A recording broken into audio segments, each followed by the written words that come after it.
안녕하세요, 여러분. 성공합시다. 믿음이요, 우리의 인생을 정말 다르게 인도해요. 믿음이 얼마나 중요한지, 믿음으로 왜 살아야 되는지 오늘 본문을 통해서 알 수 있는데요. 오늘도 말씀을 통해서 주시는 하나님 말씀의 길을 한번 쫑긋해 보아요. 자, 이스라엘이 이집트를 출발하면서 광야에서 두 가지 아주 하나님을 실망시키는 일이 있었어요. 실망 정도가 아니라 엄청난 범죄죠. 두 가지가 뭐냐면은 금송아지 사건과 지금 오늘 본문의 정탐꾼 사건이에요. 그래서 모세는요, 자기의 유언과 같은 신명기에서 가나안 땅 입성을 눈앞에 두고 광야 생활을 회고하면서 이 두 가지 사건을 특별하게 다루죠. 이 두 가지 범죄가 얼마나 심각했던지요, 하나님이 너무 화가 나셔가지고 모세를 통해서 다시 시작하시겠다고 선언하실 정도였어요. 자, 도대체 얼마나 심각한지, 하나님은 무엇을 그렇게 싫어하시는지 한번 볼게요. 1절, 주님께서 모세에게 말씀하셨다. 너는 사람들을 보내어 내가 이스라엘 자손에게 준 가나안 땅을 탐지하게 하여라. 각 조상의 지파 가운데서 지도자를 한 사람씩 보내어라.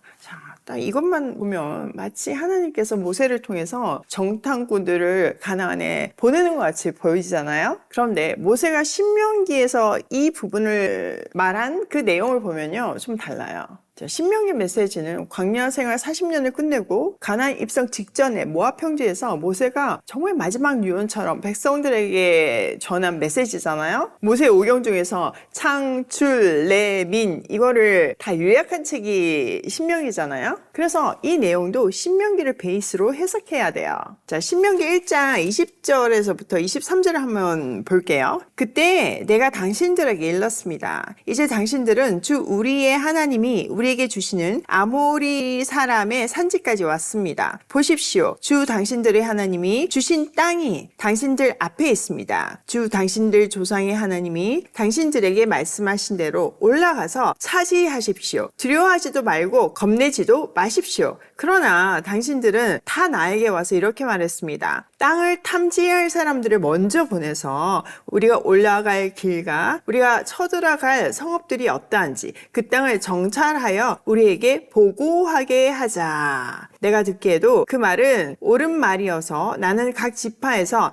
한 사람씩 12사람을 뽑았습니다. 이렇게 되어 있잖아요. 자, 먼저 백성들이요, 정탐꾼을 보내자고 의견을 냈고 모세도 동의했어요. 그래서 보내진 것이 정탐꾼이라는 자초지종을 우리가 신명기에서 알 수 있죠. 그들은요, 하나님이 행하신 그 수많은 기적을 경험하고도 아직도 의심하면서 눈에 보이는 증거로 확인하자고 이렇게 말하는 거예요. 그러니까 지금 민수기 13장에서의 하나님의 허락은 이스라엘의 눈높이에 맞춰서 마지못해서 동의하시는 것으로 해석할 수 있어요. 자, 여기서 우리는 크게 두 가지를 배울 수 있어요. 하나는 하나님에 대한 신뢰죠. 하나님은 천지를 창조하시고 역사를 주관하시는 전능하신 분이세요. 이것에 대한 확실한 믿음이 있을 때 우리의 삶의 태도는 정말 많이 달라져요. 또 때로는 우리가 살다 보면요, 우리 상식으로는, 우리의 생각으로는 절대로 이해가 안 되는 일이 일어나기도 하잖아요. 도대체 하나님의 뜻이 뭔지를 모를 때가 있잖아요. 예를 들어서 전쟁이라든지 또 아까운 젊은 사람들의 죽음, 이런 거 진짜 해석이 안 되잖아요. 그런 때에도 우리가 유일하게 할 수 있는 일은요, 하나님이 선하신 분이라는 믿음으로 믿고 묵묵히 가던 길을 가야 하는 거예요. 그 모든 것을 하나님께 맡겨야 하는 거죠. 제가 10년 넘게 광야길을 걸었잖아요. 진짜 제 인생이 너를 띄었어요. 진짜 극과 극. 하나님이 하신다는 것이 다 보이게 정말 기적적으로 비즈니스가 열렸는데 그 끝은 언제나 망함이었어요.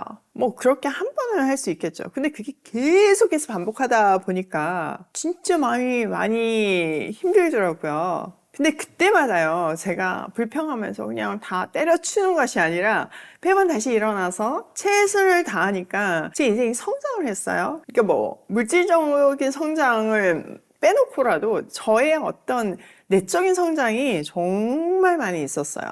제가 그렇게 할 수 있었던 베이스는요, 하나님이 선하시다는 신뢰가 있었기 때문이에요. 자, 하나님 전능하신데 만약에 심술이 엄청나시고 뭐 욕심이 엄청나시고 뭐 개팍한 분이다 이러면 진짜 우리 인생이 어떻게 될지 모르는 거잖아요. 만약에 그런 하나님이라면 나 정말 내 인생이 이렇게 너를 띄는 거는 나를 골탕 먹이기 위해서인가? 뭐 이렇게 생각할 수도 있잖아요. 근데 그렇지 않다는 거죠. 하나님은 언제나 선하시고 하나님이 하시는 일은 언제나 완벽하시기 때문에 우리가 이해할 수 없는 상황에서라도 그 모든 것을 하나님께 맡길 수 있는 거예요. 그 기준이 분명할 때 우리는 그 모든 어려움을 이겨낼 뿐만 아니라요, 그 기준 안에서 내가 뭐가 부족한지, 뭐를 고쳐야 되는지가 보이기 때문에 성장할 수 있어요. 자, 3절. 모세는 주님의 분부대로 바람 광야에서 그들을 보냈다. 그 사람들은 모두 이스라엘 자손의 우두머리들이다. 그들의 이름은 다음과 같다. 루벤 지파에서는 사쿨의 아들 삼무야요, 시므온 지파에서는 호리의 아들 사바시요, 유다 지파에서는 여분네의 아들 갈렙이요, 이사갈 지파에서는 요셉의 아들 이사갈이요, 에브라임 지파에서는 눈의 아들 호세아요, 베냐민 지파에서는 라브의 아들 발디요, 스불론 지파에서는 소디의 아들 갓디엘이요, 요셉 지파 곧 므낫세 지파에서는 수시의 아들 갓디요, 단 지파에서는 그말리의 아들 암미엘이요, 아셀 지파에서는 미가엘의 아들 수두리요, 납달리 지파에서는 웹시의 아들 나비요, 갓 지파에서는 마기의 아들 그루엘이다. 모세가 땅을 탐지하라고 보낸 사람의 이름이 이와 같다. 모세는 눈의 아들 호세아를 여호수아라고 불렀다. 자, 모세는요, 각 지파별 리더를 가나안으로 보냈어요. 그런데요, 혹시 이게 성경을 유심히 보신 분들은 뭔가 좀 달라졌다 이런 생각 들지 않으신가요? 네, 지금 각 지파별의 리더가 언급되고 있는데 이 리스트는 앞에 1, 2장 또 7장에서의 리스트하고 달라요. 자, 이게 의미하는 바가 있겠죠. 첫 번째는 이게 원래 정탐꾼을 보내는 건 하나님의 뜻이 아니다라는 것을 보여주기도 하겠지만요. 지금 그 일은 되게 위험한 일이기도 하잖아요. 그렇기 때문에 정탐에 적합한 나이와 민첩성이 고려되어서 선발되었을 가능성이 크죠. 그러니까 성경은 비상식적인 책이 아니에요. 굉장히 합리적이고 성경적인 원리를 적용시키는 걸 보면 정말 이성적으로 현실에 맞게끔 되어 있다는 것을 볼 수 있어요. 그런 것처럼 우리도 그렇게 적용을 해야 되겠죠. 자, 특별히 16절에는요. 모세는 눈의 아들 호세아를 여호수아라고 불렀다라고 기록하고 있어요. 이것에도 두 가지 의미가 있어요. 하나는 뒤에 딱 따로 떼어가지고 강조함으로 해서 여호수아가 앞으로 중요한 역할을 맡게 될 것이라는 것을 암시하죠. 더불어서요, 원래 이름이 호세아는 구원이라는 의미를 가지고 있거든요. 근데 여호수아는 여호와의 구원이라는 의미예요. 자, 이거는요, 일반 명사가 하나님의 성호와 연관된 고유 명사로 바뀐 거죠. 여호수아는 성경에서 하나님의 성호인 여호와와 연관된 최초의 이름이에요. 자, 이어서 정탐꾼들에게 구체적인 임무 지시가 이루어지는데요. 뭘 하고 와야 되는지 한번 볼게요. 17절. 모세는 가나안 땅을 탐지하라고 그들을 보내면서 이렇게 일렀다. 너희는 저기 네겝 지방에도 올라가 보고 산간 지방에도 올라가 보아라. 그 땅이 어떠한지 탐지하여라. 그 땅에 사는 백성이 강한지 약한지 적은지 많은지를 살펴보아라. 자, 먼저 가나안 땅 전체를 둘러보고 오라고 명령해요. 땅 일부만 보지 말고 산책도 가고 저 멀리도 가서 전체적으로 본 후에 균형 있는 보고를 하라는 거죠. 자, 두 번째는 그곳에 사는 백성들의 수와 능력을 관찰하래요. 즉 적의 규모를 파악하고 오라는 뜻이죠. 자, 19절. 그리고 그들이 사는 땅이 좋은지 나쁜지, 그들이 사는 마을들은 장막촌인지 요새화된 성읍인지. 자, 먼저 보면요. 자, 가나안 땅이 정말 하나님 말씀대로 살기 좋은 곳인지 살펴보래요. 더불어서 가나안 사람들의 거주 여건을 파악하고 오래요. 그러니까 장막촌인지 아니면 진짜 요새화된 성읍인지 알아보라는 거죠. 이건 너무 중요한 군사 정보를 캐치해서 오라는 얘기예요. 자, 20절. 토지는 어떠한지 기름진지 메마른지 거기에 나무가 있는지 없는지를 살펴봐라. 담대하게 행동하여라. 그리고 그 땅의 과일을 가져오느라. 때는 바야흐로 포도가 처음 익을 무렵이었다.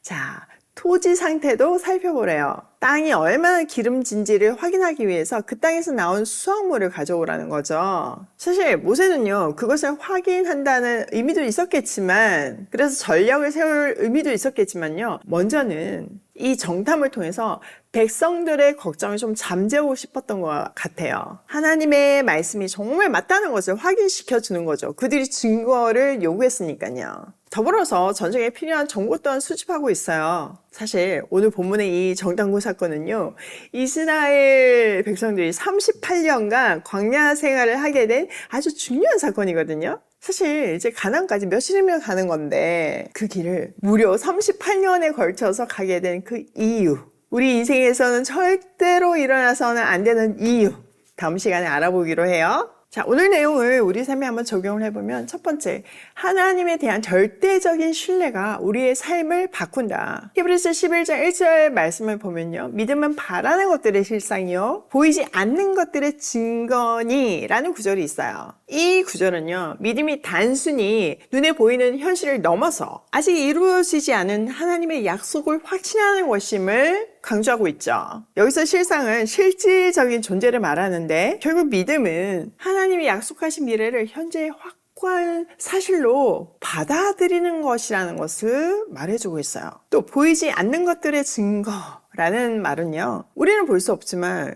우리 눈에 안 보인다고 없는 건 아니잖아요. 하나님의 계획, 우리 눈에 완벽하게 안 보이죠. 하나님의 섭리, 우리가 다 상상할 수 없어요. 그렇지만 그 놀라운 하나님의 계획과 섭리를 믿음으로 확신하는 것을 의미하고 있어요. 우리의 믿음이 이러하기를 소망합니다. 자, 두 번째, 하나님은 우리의 잘못된 선택도 허용하신다. 지금 정탐꾼 잘못된 선택이죠. 근데 하나님은 막 거기서 절대 안 돼 하지 않으시고요. 거기서 또 길을 열어가세요. 대표적인 사건이 뭐예요? 네, 선악과 사건이죠. 거기가 끝이 아니라 어떻게든 구원하시고 어떻게든 돌아오게 하시잖아요. 그러니까 우리가 실수했다고 해도 너무 절망할 필요가 없어요. 하나님은 또 다른 길을 열어주시니까요. 자, 세 번째, 하나님의 시각으로 세상을 바라보자. 우리는요, 하나님의 약속을요, 지금 현재 일어난 현실처럼 받아들여야 해요. 하나님이 약속하신 거는 이미 이루어진 것으로 믿고 그 약속에 따라 살아가는 삶의 자세가 굉장히 중요해요. 만약에 이스라엘 백성이 하나님이 주신 그 약속이 이미 이루어진 것을 믿었으면 이 정탐꾼 안 보냈을 거고, 또 그들이 뭐 본 사실로 절대 못 간다 이렇게 하지 않았을 거고, 그러면 그들의 인생을 38년이나 허비하지 않았을 거예요. 하나님의 시선으로 세상을 바라보면서 승리하는 발걸음으로 고싱해요.